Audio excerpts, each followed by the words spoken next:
एक बार एक जंगल में एक दुष्ट लालची भेड़िया रहता है। वह एक बार एक हिरण का शिकार करता है। शिकार करने के बाद वह अपने लालच के ऊपर नियंत्रण नहीं रख पाता और वह उस हिरण को खाने लगता है। इस जल्दबाजी में उसके गले में एक हड्डी अटक जाती है।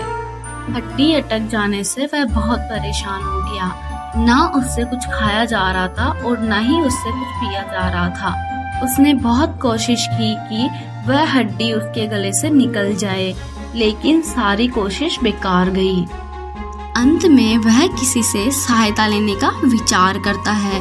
वह सोचता है कि ऐसा कौन है जो मेरे गले से हड्डी के टुकड़े को निकाल सकता है।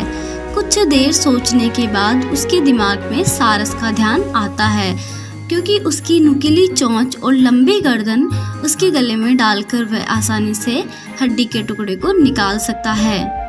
बिना देर किए भेड़िया सारस के पास पहुंच जाता है और पहुंचकर बोलता है, सारस भाई, क्या तुम मेरी मदद करोगे? मेरे गले में एक हड्डी अटक गई है, क्या तुम उसे अपनी नुकीली चोंच से निकाल दोगे?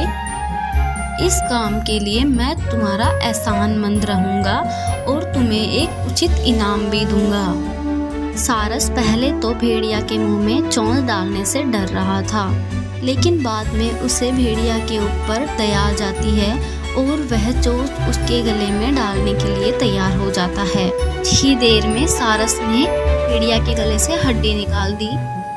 हड्डी निकलते ही भेड़िया जाने लगा। ना उसने सारस को धन्यवाद दिया और ना ही किसी तरीके का कोई इनाम दिया। सारस ने उसे रोककर कहा, मेरा इनाम कहाँ है? तुमने कहा था कि तुम काम के बदले मुझे इनाम दोगे। कुछ देर बाद भेड़िया बोलता है, एक भेड़िया के मुंह में गर्दन डालने के बाद भी तुम सही सलामत हो, क्या यह तुम्हारा इनाम नहीं है? ना कहकर भेड़िया चला जाता है और सारस अपना मुंह लटका कर रह जाता है।